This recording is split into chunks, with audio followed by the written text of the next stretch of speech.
दलदल में राहुल की लाश मिलने का मोहल्ले वासियों ने सीएसपी को ज्ञापन सौंपा, हत्या की आशंका जताई। चंबल नदी के दलदल में राहुल की लाश मिलने के मामले में रविवार को परिजनों ने मोहल्ले वासियों के साथ सीएसपी को ज्ञापन सौंपा, जिसमें राहुल की हत्या की आशंका जताई गई है। परिजनों ने एक युवक का नाम भी पुलिस को बताया जो लाश मिलने के बाद से अपने घर से गायब है। पुलिस ने मामले की गंभीरता से जांच करने का आश्वासन दिया।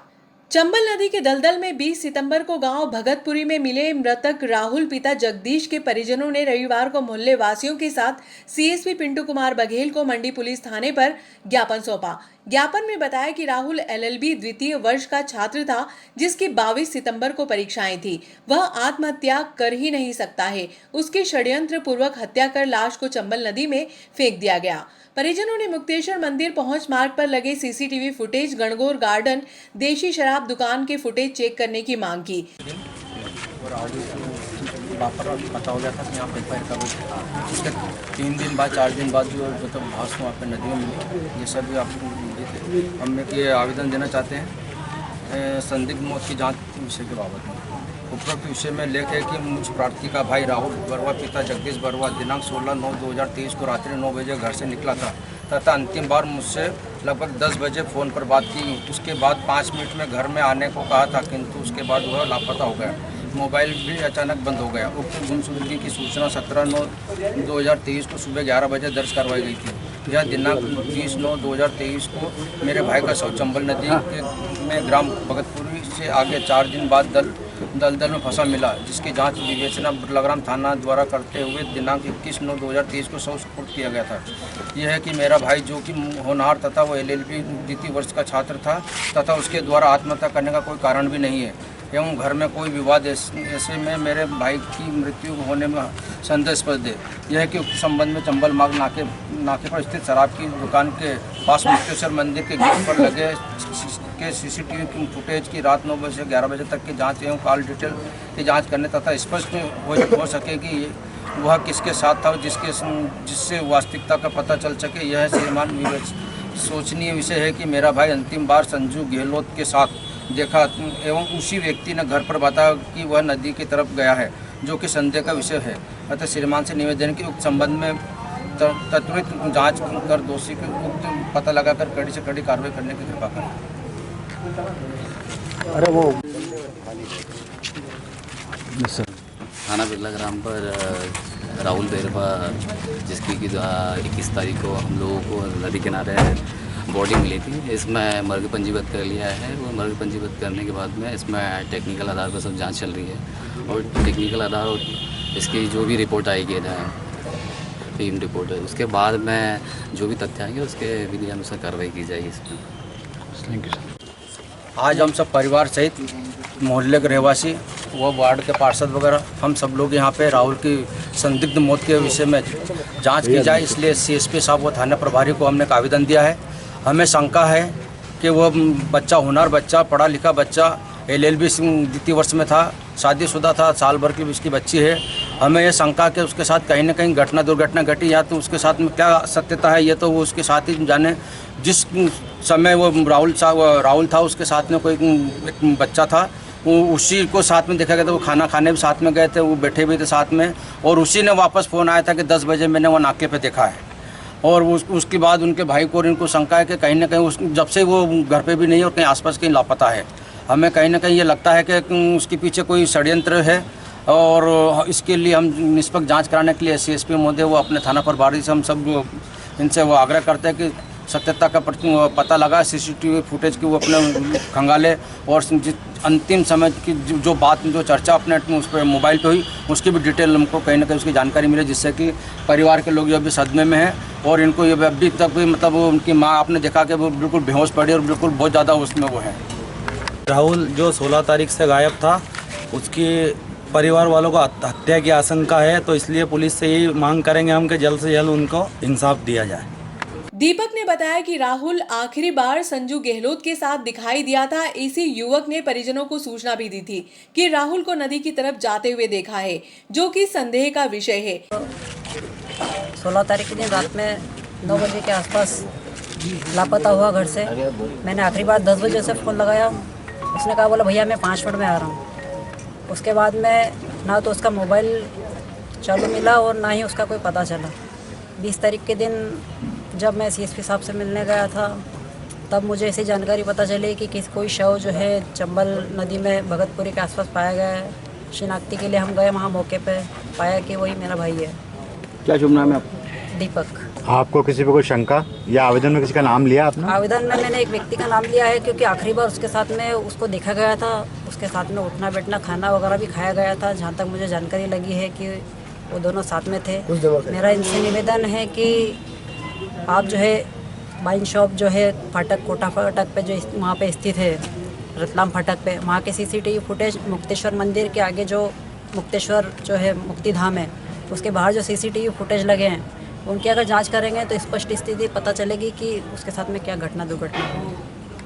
अभी हमारे दोस्त का भाई राहुल जो अचानक लापता हो गया था, उसको काफ़ी ढूंढने का प्रयास किया और 4 दिन बाद उसका शव जो है छीनबीन हालत में भगतपुरी के अंदर मिला। उसमें कहीं न कहीं शंका कुशंका है कि उसके साथ कोई हादसा हुआ है, उसको कहीं न कहीं किसी ने कोई अटैक करवाया, क्योंकि पढ़ा लिखा बच्चा था और अच्छा होना था, किसी से कोई लेना देना नहीं था, उसका शांत स्वभाव का था। और अभी उसकी 22 तारीख को उसकी सेकेंड ईयर की परीक्षा थी LLB की, और पिछले साल ही उसकी शादी हुई थी, एक बच्ची है। तो मेरा शासन प्रशासन से निवेदन है कि इसकी निष्पक्ष जांच करके और जो है इनके परिवार को न्याय दिया जाए और उसको उचित मुआवजा जो भी है बच्चों के और उसके भविष्य की क्षतिपूर्ति तो उसकी नहीं हो सकती है, लेकिन कुछ थोड़ा सा अगर उसको सहयोग मिल जाए तो होना चाहिए जी। इसी क्रम में बिलाग्राम एएसआई योगिता उपाध्याय को भी ज्ञापन सौंपा गया। ज्ञापन सौंपने के दौरान एएसआई उपाध्याय ने परिजनों व मोहल्ले वासियों को समझाइश दी। गौरतलब है कि 16 सितंबर की रात्रि लगभग 9 बजे घर से निकला था। रात्रि 10 बजे मोबाइल पर बात हुई जिसमें उसने 5 मिनट में घर पर आने की बात भी कही थी। इसके बाद उसका मोबाइल स्विच ऑफ आ रहा था। मृतक के भाई दीपक ने 17 सितंबर की सुबह 11 बजे पुलिस थाने में गुमशुदगी दर्ज करवाई थी।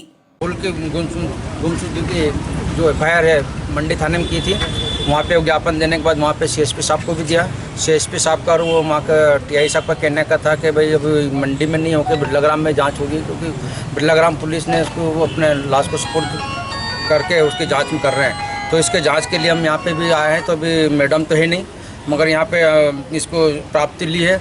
हम बिरलाग्राम थाने के वो अपने अधिकारी से वो निवेदन करते हैं कि राहुल के जो बॉडी मिली है उसके बाद उसको गुमशुदगी में, मगर उसको हमको शंका है कि कहीं ना कहीं उसके साथ दुर्घटना घटती है। उसकी मतलब एक जांच की जाए और उसके CCTV फुटेज को उसको खंगाले जाए और आखिर डिटेल में जिनसे बात हुई उनसे भी बात की जाए। आगे ना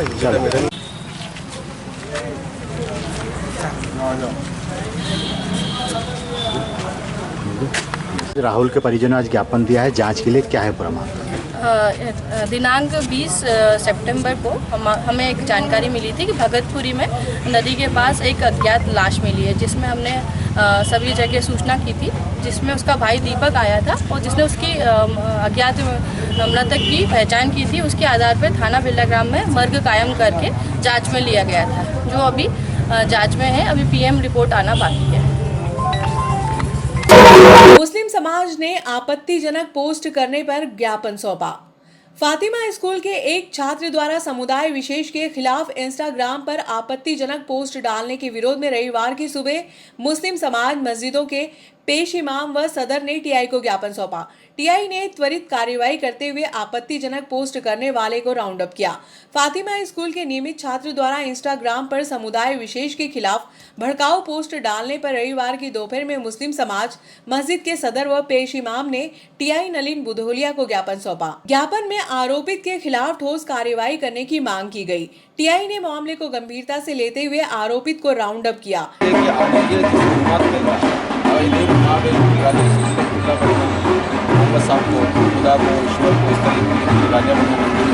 इससे आने वाले टाइम में क्या सब उसका क्या सब मैसेज जा रहा है। श्रीमान थाना प्रभारी महोदय, पुलिस थाना नागदा, जिला उज्जैन, मध्य प्रदेश। विषय सोशल मीडिया पर धर्म विशेष के खिलाफ अशोभनीय गाली गलौज की पोस्ट डालने वाले अपराधी के विरुद्ध आपराधिक प्रकरण दर्ज करने बाबत ज्ञापन। संदर्भ प्रकाश नगर नागदा निवासी फातिमा खान विश्वविद्यालय छात्र, जिसके द्वारा अपने मोबाइल से इंस्टाग्राम पर डाली गई भड़काऊ पोस्ट से संदर्भित महोदय भारतीय संविधान पढ़ते व्यक्ति को स्पष्ट दिशा निर्देश है कि किसी धर्म, संप्रदाय, भाषा, जातिगत अपमान आदि किसी प्रकार की भड़काऊ कार्यवाही या प्रकाशन दंडनीय अपराध होता है। यह कि सोशल मीडिया पर आए दिन किसी धर्म विशेष के खिलाफ भड़काऊ पोस्ट या वीडियो डालने का चलन बढ़ता जा रहा है, जो देश की शांति, सद्भाव और भाईचारे के विरुद्ध दंडनीय अपराध है। नागदा के प्रकाश नगर निवासी कार्तिक यदुवंशी नामक स्कूल छात्र ने अपने मोबाइल से मुस्लिम समाज के विरुद्ध अल्लाह और अल्लाह के रसूल के खिलाफ सल्लल्लाहु अलैहि वसल्लम स्पष्ट रूप से नंगी अशोभनीय गाली गलौज की पोस्ट प्रकाशित की है, जिसे छात्र के मोबाइल के इंस्टाग्राम पर देखा गया है। इस पोस्ट से पूरे मुस्लिम समुदाय के साथ ही देश के उस प्रत्येक नागरिक की भावनाएं आहत हुई है, जो सर्वधर्म सम्मान की सोच रखते हुए देश के संविधान का सम्मान करते हुए देश के विकास में लगा रहता है। यह है कि कार्तिक यदुवंशी का उक्त अपराध अनदेखा किए जाने जैसा नहीं है और न ही क्षमा किए जाने योग्य है। यदुवंशी का उक्त अपराध देश की शांति, सद्भाव एवं भाईचारे के विरुद्ध होकर अशांति फैलाने का एवं भाई से भाई को लड़ाने का स्पष्ट प्रमाण है, जिसके विरुद्ध भारतीय संविधान में IPC धारा 153A, 153B, 292, 295A और धारा 499 के तहत आपराधिक प्रकरण दर्ज किए जाने योग्य अपराध है। अंत श्रीमान से अनुरोध है कि संलग्न इंस्टाग्राम की पोस्ट से संदर्भित प्रिंट लिए हुए दस्तावेज है त्वरित शांति, सद्भाव एवं भाईचारे की रक्षा करने के लिए अपराधी कार्तिक यदुवंशी नामक किसी छात्र के विरुद्ध अपराधी पंजीबद्ध कर दंडनीय कार्रवाई करने की कृपा करें। हमारे पास भी, आपके पास भी, हमसे आपसे ये उम्मीद है कि कार्रवाई हो जाए। चलिए ज्ञापन हमने कहा कि हम चले, हमने सबसे मना किया है। हमने कहा कि नहीं, ऐसा कुछ नहीं है, अपना त्यौहार है उनका। टीआई ने बताया कि पोस्ट करने वाला छात्र नाबालिग है, ऐसे में उसके भविष्य पर प्रश्न चिन्ह लग सकता है। प्रकाश नगर निवासी किसी एक व्यक्ति के खिलाफ इनने आवेदन दिया है, जिसमें उनका धार्मिक भावनाएं भड़काने संबंधी सोशल मीडिया पर कोई पोस्ट डाली है। हम उसका परिशीलन करते हैं, उसके बाद उसमें वैधानिक कार्रवाई करेंगे। छात्र के पिता ने सभी धर्मों का सम्मान करने की बात कहते हुए बच्चे को समझाइश देने की बात कही, जिससे मुस्लिम समाज के वरिष्ठ जनों में सुलह हो गई। मेरे बच्चे के द्वारा कुछ इंस्टाग्राम पे कुछ गलती से धर्म विरोधी पोस्ट शेयर कर गई थी, उसके लिए मैं अपने बच्चे की तरफ से माफ़ी मांगता हूँ। और ये हमारा एक परिवार है, हम सबको मिलजुल के रहना हो। वैसे भी शुरू से आप और हम सब मिल के रहते हैं, बाकी पता नहीं बच्चे से कैसी गलती हुई, उसके लिए बच्चे की तरफ से मैं आपसे एक बार पुनः माफी मांगता हूँ। तेजा दशमी पर निकला आकर्षक निशानों का कारवां। आस्था और विश्वास के प्रतीक तेजा दशमी के उपलक्ष्य में शहर के मुख्य मार्गों से आकर्षक निशानों का कारवां ढोल व ताशों की थाप पर निकला। उत्साह से लबरेज श्रद्धालु निशान के साथ भजनों की मधुर तान पर नाचते गाते हुए चल रहे थे।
अरे लफड़े रे ले तू 12 बजा दे ये पकड़ ये तो मेरा ये मसलटा ये भी लेना था बोले ये तो मेरा ही मसला